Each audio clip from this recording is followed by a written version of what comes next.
अर्थपति भट्टारक कहते हैं ना, पिता की संपत्ति में पुत्र का अधिकार होता है, लेकिन पिता के कर्मों की सजा भी बेटों को, बच्चों को भुगतनी पड़ती है। तो केवल संपत्ति के नहीं ना, उनके कर्मों के भी भागीदारी रहते हैं। कौन? आपको उसके बच्चे।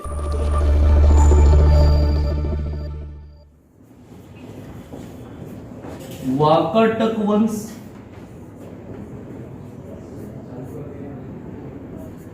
गुप्त वंश और नल वंश। तो आज हम लोग ये तीन राजवंशों को देखेंगे। एक आपका वाकाटक, वाकाटक के बाद आपका गुप्त और गुप्त के बाद आपका नल। तो ये जो तीनों राजवंश हैं, ये तीनों राजवंश एक दूसरे के समकालीन थे। ओके, वाकाटक वंश का जो टाइम पीरियड है ये 3वीं से 5वीं शताब्दी के मध्य था। कितना? 3वीं से 5वीं। गुप्त वंश का यदि टाइम पीरियड देखें तो 319 ईस्वी से लेकर 550। यदि श्रीगुप्त और आपका घटोत्कच को छोड़ दे तब, यदि श्रीगुप्त को लेंगे तो 219 मान के चलो, तो गुप्त वंश का टाइम पीरियड हम मानते हैं 319 से लेकर 550 ईस्वी। नल वंश का जो टाइम पीरियड है वो 5वीं से लेकर 12वीं शताब्दी तक का माना जाता है। ठीक, और यदि उससे पहले के शासकों की बात करें जिनके बारे में कोई ज्यादा जानकारी नहीं है, तो यदि वहां से देखें तो 265 ईस्वी से लेकर 965, 290 ईस्वी से लेकर 965 ईस्वी तक का टाइम पीरियड माना जाता है। किसका? नल वंश का। तो वाकाटक, गुप्त और नल ये तीनों एक दूसरे के क्या थे? समकालीन थे। तो सबसे पहले देखेंगे वाकाटक को, वाकाटक के बाद गुप्त और गुप्त के बाद आपका नल। तो पहले इनका एरिया देखेंगे कि कौन कौन कहां कहां पे शासन कर रहा था। ओके,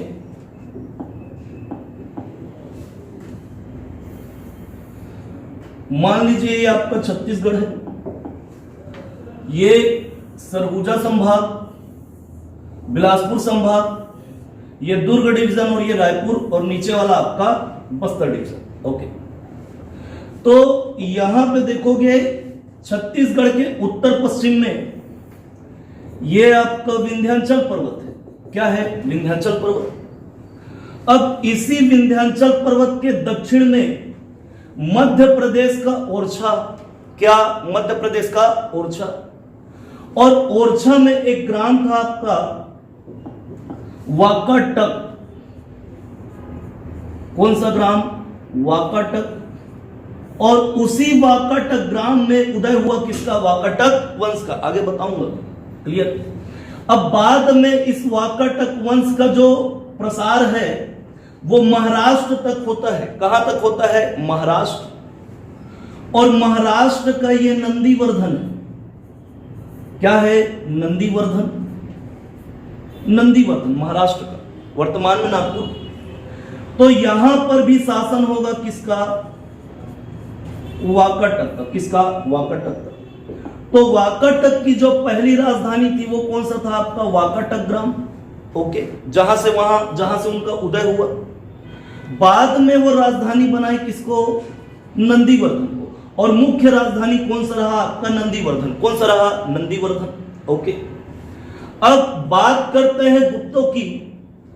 तो ये आपका छत्तीसगढ़, ऊपर में यूपी से लगा हुआ है। यहां पे क्या है? आपका बिहार। क्या है? बिहार। तो बिहार में आपका पाटलिपुत्र, बिहार में पाटलिपुत्र, वर्तमान का पटना। तो यहां पे शासन था किसका? गुप्त वंश का। किसका शासन था? गुप्त वंश का। ओके, ये उड़ीसा है। छत्तीसगढ़ के ईस्ट में, पूर्व में कौन सा राज्य आपका? उड़ीसा। और उड़ीसा में यहां पे आपका कोरापुट। क्या? कोरापुट। और ये वर्तमान का बीजापुर है। क्या है? बीजापुर। और बीजापुर का वर्तमान का आपका भोपालपट्टनम, जिसका पुराना नाम क्या था आपका? पुष्करी। क्या था? पुष्करी। तो पुष्करी में और आपका कोरापुट में, कहां पे? पुष्करी और कोरापुट में। यहां पे शासन था किसका? नल वंश का। किसका शासन था? नल वंश का। तो नलों की जो पहली राजधानी थी वो थी कौन आपका कोरापुट, कौन कोरापुट। और दूसरी राजधानी थी कौन आपका पुष्करी, कौन सा पुष्करी। किसी किसी किताब में ना नलों की पहली राजधानी ले लेता है किसको, पुष्करी को, और दूसरी राजधानी लेता है किसको, कोरापुट को। नहीं, पहली राजधानी कोरापुट, बाद में कहां शिफ्ट हुआ आपका पुष्करी। क्लियर है। तो इधर नंदीवर्धन में वाकाटक, इधर पाटलिपुत्र में गुप्त, और इधर कोरापुट सहित पुष्करी में कौन, नल, कौन, नल वंश। क्लियर। तो सबसे पहले देखेंगे किसको, वाकाटक। ओके। तो यह विंध्याचल पर्वत के क्षेत्र में एक राजा का शासन था, और उस राजा का जो उदय हुआ वो कौन से ग्राम से हुआ, वाकाटक ग्राम से, जो वर्तमान के मध्य प्रदेश के ओरछा में आता है। वहां पे एक शासक शासन कर रहा था। चूंकि विंध्याचल पर्वत के दक्षिण वाले एरिया में वो शासन कर रहा था, इसलिए उस शासक का नाम पड़ गया क्या, विंध्य शक्ति। क्या, विंध्य शक्ति। तो वाकाटक वंश का जो संस्थापक था वो कौन होगा, विंध्य शक्ति। क्लियर। संस्थापक कौन, विंध्य शक्ति। पहले शासकों का नाम पकड़ लो ना, विंध्य शक्ति। विंध्य शक्ति का बेटा हुआ कौन आपका, प्रवर सेन। कौन, प्रवर सेन। ओके। प्रवर सेन का बेटा गौतमी पुत्र, गौतमी पुत्र, गौतमी पुत्र। गौतमी पुत्र का बेटा आपका रुद्रसेन प्रथम, रुद्रसेन प्रथम। इसी को महेंद्र सेन भी बोले। क्या बोले, महेंद्र सेन। लेकिन रुद्रसेन प्रथम ही महेंद्र सेन था, इस बात की पुष्टि कहीं से भी नहीं होती है ना। आगे इसको एक्सप्लेन करूंगा। रुद्रसेन के दो बेटे, एक रुद्रसेन द्वितीय और एक आपका पृथ्वीसेन। कौन, पृथ्वीसेन। ओके। रुद्रसेन के बाद में शासक बनता है कौन, प्रवरसेन द्वितीय। शासक कौन बनेगा, प्रवरसेन द्वितीय। प्रवरसेन द्वितीय को ही दामोदर देव के नाम से जानते थे। किसके नाम से, दामोदर देव। प्रवरसेन के बाद में शासक बनता है कौन आपका, नरेंद्र सेन। कौन, नरेंद्र सेन। नरेंद्र सेन के बाद में शासक बनेगा कौन आपका, पृथ्वीसेन। कौन, पृथ्वीसेन। पृथ्वीसेन के बाद में शासक बनता है कौन आपका, हरिसेन। ये सेन है ना, एक हरिसेन है। तो जितना भी सेन वाले हैं सब कहां पे दिखेंगे आपको, वाकाटक वंश में। कहां पे दिखेंगे, वाकाटक वंश में। तो अंतिम शासक कौन था, अंतिम शासक छत्तीसगढ़ में वाकाटक वंश का कौन था, तो हरिसेन। वाकाटक वंश का संस्थापक कौन आपका, विंध्य शक्ति। कौन, विंध्य शक्ति। क्लियर है। चलिए देखते हैं। तो विंध्य शक्ति इस क्षेत्र में शासन कर रहा था। ओके। विंध्य शक्ति के बारे में जानकारी, विंध्य शक्ति के बारे में जानकारी अजंता अभिलेख से मिलती है। किससे मिलती है, अजंता अभिलेख से। साथ ही साथ आपका वायु पुराण से। किससे, वायु पुराण से। तो याद रखना, विंध्य शक्ति के बारे में जानकारी हमको कहां से मिलती है, तो एक आपका अजंता अभिलेख और दूसरा कौन सा आपका वायु पुराण। क्लियर है। तो वायु पुराण में किसके बारे में उल्लेख है, वाकाटक वंश के शासक विंध्य शक्ति के बारे में। क्लियर है, इतना याद रहेगा। विंध्य शक्ति जब यहां पे शासन कर रहा था तो वो अपने साम्राज्य का विस्तार नहीं करता है ना, यहीं से वो उदित हुआ, यहीं से वो शासन करना प्रारंभ करता है, उसका शासन का अंत भी यहीं पे हो जाता है। वो अपने साम्राज्य का विस्तार नहीं कर पाता। क्लियर है। विंध्य शक्ति के बाद में उसका बेटा प्रवरसेन शासक बनता है। कौन बनता है शासक, प्रवरसेन। प्रवरसेन अपने पिता की तुलना में अत्यंत प्रतापी शासक रहता है। ओके। और ये अपने साम्राज्य का क्या करेगा, विस्तार करेगा। कौन, प्रवरसेन। क्लियर है। और वाकाटक वंश का एकमात्र ऐसा शासक रहेगा जो महाराजा की उपाधि धारण करता है। किसकी उपाधि धारण करेगा, महाराजा की। तो याद रखना, वाकाटक वंश में एकमात्र शासक ऐसा हुआ जिसने महाराजा की उपाधि धारण की थी। किसने किया था? प्रवर सेन। अपने साम्राज्य का विस्तार किया किसने? प्रवर सेन ने। और अपनी राजधानी बनाया किसको? नंदीवर्धन। तो प्रवर सेन में याद रखना, इसने अपने साम्राज्य का विस्तार कहां तक किया? आपका महाराष्ट्र तक। और राजधानी बनाया किसको? नंदीवर्धन को। साथ ही साथ अपने साम्राज्य का विस्तार कहां की ओर किया? पश्चिम की ओर, सॉरी पूर्व की ओर। और छत्तीसगढ़ को अपने अधिकार में लिया। किसको? छत्तीसगढ़ यानी दक्षिण कोसल को। तो नरेंद्र सेन, सॉरी विंध्य शक्ति के बाद में प्रवर सेन के समय में यह जो दक्षिण कोसल यानी कि जो छत्तीसगढ़ वाला क्षेत्र है, यह किसके अधिकार में आया? तो वाकाटक वंश के। किसके अधिकार में आया? वाकाटक वंश के। क्लियर है यहां तक? ओके। मतलब छत्तीसगढ़ में वाकाटक वंश का जो पहला शासक होगा वो कौन होगा? आपका प्रवर सेन। कौन होगा? प्रवर सेन। क्लियर है? याद रहेगा इतना? ओके। प्रवर सेन के बाद में उसका बेटा कौन? आपका गौतमी पुत्र। कौन? गौतमी पुत्र। तो गौतमी पुत्र शासक बनेगा। कौन बनेगा शासक? गौतमी पुत्र। गौतमी पुत्र का जो विवाह है वो भारशिव वंश के शासक, भारशिव वंश के शासक भवनाग की पुत्री से होता है। किससे होता है? भवनाग की पुत्री। तो प्रवर सेन के पुत्र गौतमी पुत्र का विवाह भारशिव वंश के शासक भवनाग की पुत्री से होता है। ओके। अब पुत्री का नाम किताब में नहीं दिया है ना, अपने मन से मैं कोई भी नाम बता दूंगा क्या? नहीं। या इसका नाम छिपा के मेरे कुछ मिलेगा क्या? नहीं। होता जरूर बता। क्लियर है? तो याद रखना, भारशिव वंश के शासक भवनाग की पुत्री से विवाह हुआ किसका? गौतमी पुत्र। क्लियर है? तो भवनाग की पुत्री और गौतमी पुत्र से जो पुत्र होगा वो कौन होगा? आपका रुद्रसेन प्रथम। कौन होगा? रुद्रसेन प्रथम। अब रुद्रसेन प्रथम जब पैदा होता है तो कुछ समय पश्चात में, अब धीरे धीरे बड़ा होगा, वयस्क भी होगा, तो गौतमी पुत्र की क्या हो जाती है? मृत्यु। क्या हो जाती है? मृत्यु। तो गौतमी पुत्र के मृत्यु के पश्चात शासक कौन बनेगा?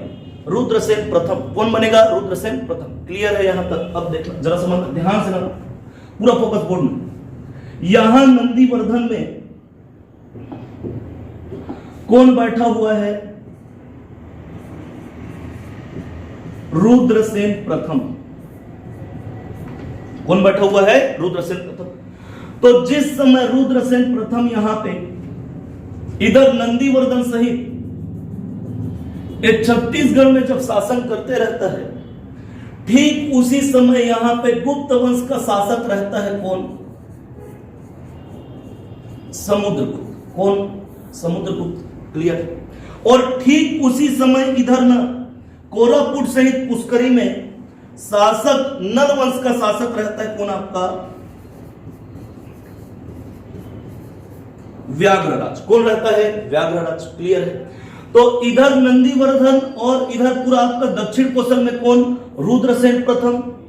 इधर बस्तर में ना, बस्तर में और इधर कोरापुट में नलवंशी शासक कौन? व्याघ्रराज। और इधर उत्तर में ना कौन? गुप्तवंशी शासक समुद्रगुप्त। कौन? समुद्रगुप्त। क्लियर है यहां तक? अब देखो, गुप्तवंशी शासक कौन? समुद्रगुप्त। तो समुद्रगुप्त ना दक्षिण अभियान के लिए निकलता है। समुद्रगुप्त, इसकी तुलना ना सिकंदर से की जाती है। सिकंदर महान बोले, क्या वाकई में सिकंदर महान था? तो जिस प्रकार सिकंदर विश्व विजेता बनना चाहता था, पूरी दुनिया को जीतना चाहता था, ठीक वैसे ही समुद्रगुप्त ना ये भी धरती को बांधना चाहता था, पूरा जीतना चाहता था। कौन? समुद्रगुप्त। क्लियर है? तो ये अपने दक्षिण अभियान के लिए निकला और कहते हैं कि समुद्रगुप्त जब अपने दक्षिण अभियान के लिए निकला तो दक्षिणापथ के 12 शासकों को इसने क्या किया था? पराजित किया था। किसने? समुद्रगुप्त। जैसा नाम वैसा काम। और जब ये अपने दक्षिण अभियान के लिए निकला तो इसकी एक नीति थी, मोक्षानुग्रहण की नीति, कि जिसको भी हराता था, देखो इसको दूसरे के जगह में शासन करने कोई शौक नहीं था, ये केवल और केवल सेल्फ टेस्टिंग के लिए नीचे क्या कर रहा था? आक्रमण। ओके। तो नीचे जब ये गया तो मोक्षानुग्रहण की नीति अपनाया, जिसको भी हराता पहले उसको क्षमा करता, उसको जीवन दान देता, और जीवन दान देने के बाद उसके साम्राज्य को क्या करता, उसको वापस कर देता। क्लियर है। तो समुद्रगुप्त जब दक्षिण अभियान के लिए निकलेगा तो रास्ते में क्या पड़ा, दक्षिण कोसल। क्या पड़ा, दक्षिण कोसल। अब दक्षिण कोसल किसके अधिकार में है, वाकाटक वंश के। और वाकाटक वंशी शासक कौन है आपका, रुद्रसेन प्रथम। कौन है, रुद्रसेन प्रथम। क्लियर है। तो सीधी सी बात है, जब समुद्रगुप्त अपने दक्षिण अभियान के लिए निकलेगा तो दक्षिण कोसल के शासक से उसका क्या होगा, आमना सामना होगा। क्लियर है। तो समुद्रगुप्त वर्सेस, यहां पर थोड़ा समझ लेना, समुद्रगुप्त वर्सेस महेंद्र सेन। कौन, महेंद्र सेन। क्लियर। तो समुद्रगुप्त जब अपने दक्षिण अभियान के लिए निकला तो दक्षिण कोसल का शासक कौन था, महेंद्र सेन। कौन था, महेंद्र सेन। ध्यान से सुनना, समुद्रगुप्त का दरबारी कवि था, भाट कवि था कौन आपका, हरिसेन। कौन था, हरिसेन। यहां पे हरिसेन है, जबकि समुद्रगुप्त का जो दरबारी कवि था उसका नाम था आपका हरिसेन। क्या था, हरिसेन। क्लियर। और हरिसेन की ही रचना थी क्या आपका, प्रयाग प्रशस्ति। प्रशस्ति प्रशंसा कर रहा है, कवि है ना, तो जिसके दरबार में उसका क्या करेगा, प्रशंसा गाएगा। तो समुद्रगुप्त जहां जहां लड़ने के लिए जा रहा था अपने कवि के लिए, मैं लड़ रहा हूं तू लिख। तो समुद्रगुप्त दक्षिण अभियान के लिए निकला तो साथ में उसका दरबारी कवि भी रहा होगा। तो समुद्रगुप्त के दक्षिण अभियान का उल्लेख हरिसेन अपनी रचना प्रयाग प्रशस्ति में करता है। क्लियर। और यह कहता है अपनी रचना प्रयाग प्रशस्ति में कि समुद्रगुप्त जब दक्षिण अभियान के लिए निकला उस समय दक्षिण कोसल का जो राजा था वो कौन था आपका, महेंद्र सेन। और महेंद्र सेन के साथ युद्ध हुआ किसका, समुद्रगुप्त का। और युद्ध के पश्चात जीता कौन आपका, समुद्रगुप्त। हारा कौन आपका, महेंद्र सेन। तो हरिसेन अपने प्रयाग प्रशस्ति में कहता है कि दक्षिण कोसल के शासक महेंद्र सेन को हराया किसने, समुद्रगुप्त ने। क्लियर है। अब जिस समय समुद्रगुप्त अपने दक्षिण अभियान के लिए निकला उस समय दक्षिण कोसल में शासन किसका था, रुद्रसेन प्रथम का। तो संभवतः रुद्रसेन प्रथम ही रहा होगा कौन आपका, महेंद्र सेन। क्लियर। ओके। लेकिन इस बात की पुष्टि कहीं से भी नहीं होती, वाकाटक के वंशावली में महेंद्र सेन नामक कोई शासक नहीं है, लेकिन इतिहासकार मानते हैं कि रुद्रसेन प्रथम ही कौन रहा होगा आपका, महेंद्र सेन। इस बात की पुष्टि कहीं से भी नहीं होती है। क्लियर है। तो इधर यदि वाकाटक की वंशावली जब आप पढ़ोगे तो यहां पे महेंद्र सेन ना लेकर क्या लोगे, रुद्रसेन प्रथम। और जब इधर बात आएगी समुद्रगुप्त की, समुद्रगुप्त ने दक्षिण कोसल के शासक किसको हराया, तो महेंद्र सेन को। इस बात की पुष्टि किससे होती है, तो हरिसेन की रचना प्रयाग प्रशस्ति से। क्लियर है। अब हराया किसको, महेंद्र सेन को। महेंद्र सेन को हराने के पश्चात मोक्षानुग्रहण नीति के तहत समुद्रगुप्त क्या करता है, उसको उसका साम्राज्य लौटा देता है। क्लियर है। लौटाने के बाद वो कहां चला जाता है, दक्षिण की ओर। कहां जाएगा, दक्षिण की ओर। अब दक्षिण की ओर जाएगा तो ये आपका बस्तर। क्या, बस्तर। अब बस्तर है ना, तो हरिसेन अपनी रचना प्रयाग प्रशस्ति में लिखता है कि समुद्रगुप्त जब दक्षिण कोसल के शासक को हराकर जब दक्षिण की ओर गया तो वहां पर उसका सामना महाकांतार, क्या, महाकांतार, महाकांतार के शासक व्याघ्रराज से होता है। किससे होता है, व्याघ्रराज से। इसका मतलब गुप्त वंश का जब टाइम पीरियड चल रहा था उस समय बस्तर को, क्या, बस्तर को किस नाम से जाना जाता था, तो महाकांतार। किसके नाम से जाना जाता था, महाकांतार।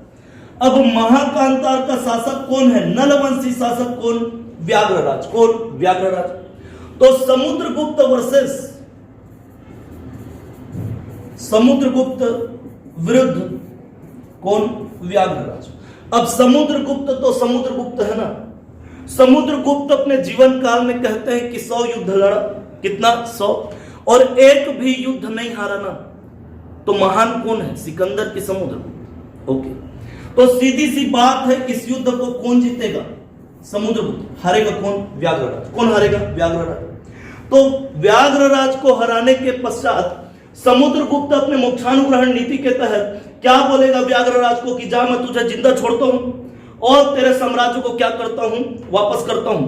व्याघ्रराज करता है, कहता है कि नहीं, मैं तेरे एहसान के तले नहीं जी सकता ना, मार दे मेरे को। ऐसा कहता है कौन? व्याघ्रराज। किसको? समुद्रगुप्त। तो ना चाहते हुए भी समुद्रगुप्त ना मारता है किसको? व्याघ्रराज को। और व्याघ्रराज को मारने के बाद समुद्रगुप्त उपाधि धारण करता है किसकी? व्याघ्रहंता की। किसकी उपाधि धारण करेगा? व्याघ्रहंता की। क्लियर है यहां तक? और हरिसेन की रचना प्रयाग प्रशस्ति है। तो इलाहाबाद स्तंभ लेख जो है ना, उससे हमको जानकारी मिलती है कि गुप्तों के समय में दक्षिण कोसल और बस्तर यानी कि महाकांतार दो पृथक पृथक राज्य थे। इस बात की जानकारी हमको किससे मिलती है? तो इलाहाबाद स्तंभ लेख यानी कि इधर आपका क्या? प्रयाग प्रशस्ति। क्लियर है? ए आपका कौन? तो समुद्रगुप्त। ठीक। शासक कौन था इधर? रुद्रसेन। कौन था? रुद्रसेन प्रथम। बनेगा यहां पर रुद्रसेन प्रथम। अब उसके बाद शासक बनता है कौन? रुद्रसेन द्वितीय। शासक कौन बनेगा? रुद्रसेन द्वितीय। तो इधर रुद्रसेन लड़ा था या महेंद्र सेन लड़ा था किससे? समुद्रगुप्त से। अब शासक कौन बना है? रुद्रसेन द्वितीय। कौन बना है? रुद्रसेन द्वितीय। इधर आपका शासक कौन है? रुद्रसेन द्वितीय। तो जिस समय दक्षिण कोसल किसके अधिकार में था? रुद्रसेन द्वितीय के समय, उसके शासनकाल में, उसी समय गुप्त वंश का शासक कौन था? तो आपका चंद्रगुप्त द्वितीय। कौन था? चंद्रगुप्त द्वितीय। इधर आपका पाटलिपुत्र में गुप्त वंशी शासक कौन? चंद्रगुप्त द्वितीय। और इधर वाकाटक वंशी शासक कौन? आपका रुद्रसेन द्वितीय। तो चंद्रगुप्त द्वितीय को ही क्या बोला जाता? तो उपाधि धारण किया था वो किसकी? विक्रमादित्य की। तो इधर आपका चंद्रगुप्त द्वितीय विक्रमादित्य और इधर कौन? आपका रुद्रसेन द्वितीय। तो रुद्रसेन द्वितीय जो है ना, ये चंद्रगुप्त द्वितीय विक्रमादित्य की पुत्री प्रभावती से क्या करता है? विवाह करता है। किससे? प्रभावती से। वैवाहिक संबंध स्थापित करता है ना, कौन? लड़ाई झगड़े में विश्वास नहीं करता।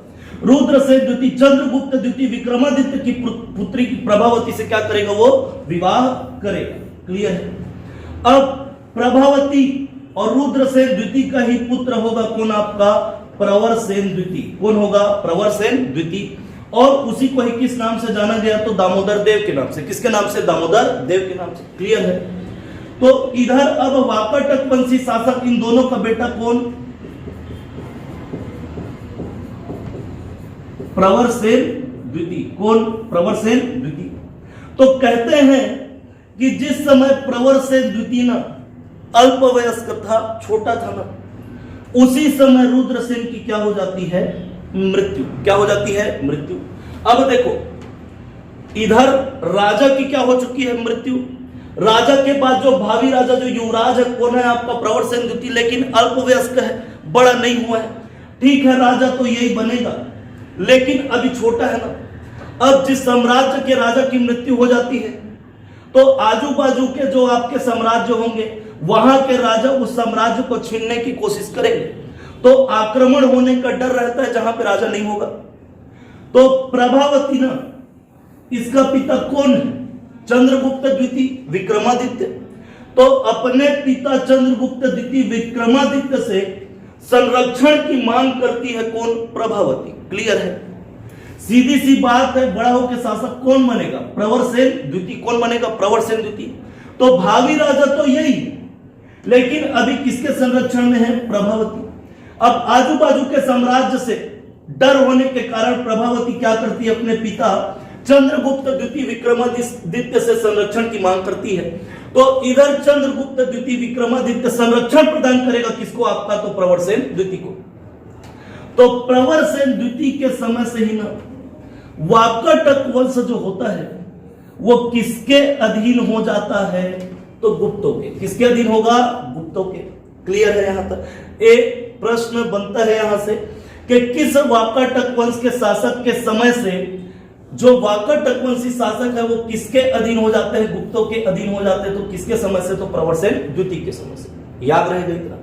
अब देखो यहां पे शासक कौन बनेगा बड़ा होकर? प्रवरसेन द्वितीय। तो दक्षिण कोसल पे साम्राज्य किसका शासन होगा? प्रवरसेन द्वितीय का।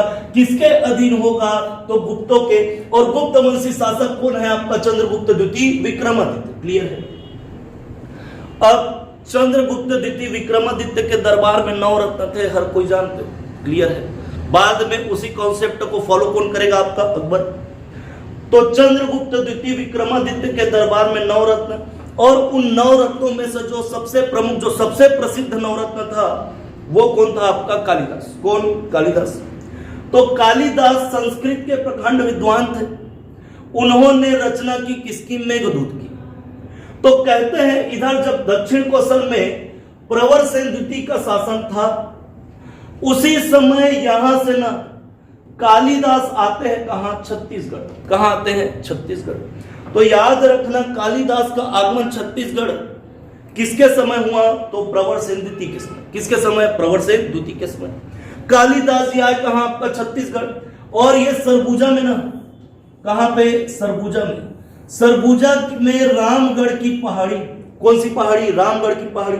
और रामगढ़ की पहाड़ी में ही रुककर उन्होंने रचना की किसकी? तो मेघदूत की। क्लियर है? तो मेघदूत किसकी रचना है? कालिदास की। कालिदास किसके समय आपका छत्तीसगढ़ आया? तो वाकाटक वंश के शासक प्रवरसेन द्वितीय के समय में। और इसी में मेघदूत में ही कालिदास ने कहा स्वर्ग का द्वार किसको? तो सरगुजा को। किसको? सरगुजा को। बाद में इसी मेघदूत का ना छत्तीसगढ़ी में रूपांतरण करने वाले कौन? तो मुकुटधर पांडे। कौन? मुकुटधर पांडे। क्लियर है?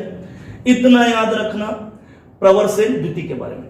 अब एक चीज और कि प्रवरसेन द्वितीय के समय से ही वाकाटक वंशी यानी कि छत्तीसगढ़ किसके अधीन हो गया था? गुप्तों के। इस बात की जानकारी हमको किससे मिलती है? तो इस बात की जानकारी हमको प्रभावती के पूना अभिलेख से मिलती है। किससे मिलती है? पूना अभिलेख से। क्लियर है? याद रहेगा। चलो प्रवरसेन द्वितीय के बारे में एक और इंफॉर्मेशन याद रखना। इसका ताम्रपत्र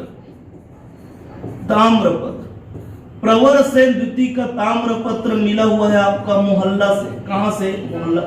ओके, अरे अपना मोहल्ला मत समझ लेना, दुर्ग। कहां? दुर्ग।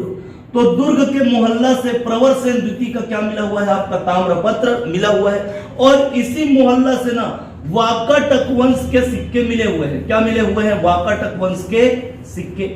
याद रहेगा कहां से? मोहल्ला, जिला दुर्ग। क्लियर है? ये आपका प्रवरसेन। प्रवरसेन के बाद में शासक बनेगा कौन? आपका नरेंद्र सेन। कौन? नरेंद्र सेन। क्लियर है? शासक कौन बनेगा? नरेंद्र सेन। तो इधर जब नरेंद्र सेन बैठा है, थोड़ा हौच पौच हो जाएगा, एक और बना देते हैं।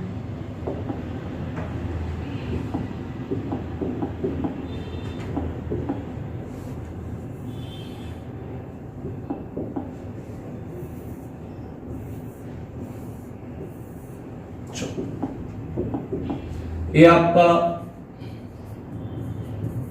नंदीवर्धन महाराष्ट्र का। ठीक। इधर आपका पुष्करी और इधर आपका कोरापुट। क्या? कोरापुट। तो कोरापुट सहित पुष्करी में कौन रहेगा? आपका नलवंश। कौन? नलवंश। और इधर कौन? आपका वाकाटक। कौन? वाकाटक। क्लियर? तो वाकाटक वंशी शासक नंदीवर्धन में कौन बैठेगा? नरेंद्र सेन। कौन बैठेगा? नरेंद्र सेन। ठीक। तो नरेंद्र सेन जब नंदीवर्धन में बैठेगा शासक बन के, ठीक उसी समय ना नलवंशी अपने चरम सीमा पर थे। इनकी ताकत दिन ब दिन क्या होते जा रही थी? बढ़ते जा रही थी। तो इधर जब नरेंद्र सेन बैठा है तो सीधी सी बात है, कॉन्फ्लिक्ट, विवाद होगा किससे? नलवंशियों से।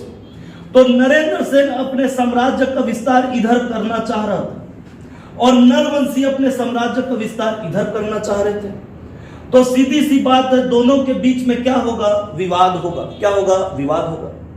तो इधर नरेंद्र सेन और इधर नलवंशी शासक कौन था? आपका भवदत्त वर्मन। कौन था? भवदत्त वर्मन। भावदत्त वर्मन। क्लियर है। अब तनातनी चल रहे ना दोनों बीच में, टेंशन में आ जाता है कौन, भावदत्त वर्मन, और आक्रमण कर देता है कहां पे, नंदीवर्धन। कहां पे, नंदीवर्धन पे। तो भावदत्त वर्मन ने ना आक्रमण किया नरेंद्र सेन की राजधानी कहां पे, नंदीवर्धन पे, और मार देता है किसको, नरेंद्र सेन को। और मारने के बाद उसकी राजधानी नंदीवर्धन को क्या करता है, तहस नहस कर देता है कौन, आपका भावदत्त वर्मन। इस बात की जानकारी हमको भावदत्त वर्मन के रिद्धिपुर अभिलेख से मिलती है। किससे मिलती है, रिद्धिपुर अभिलेख से।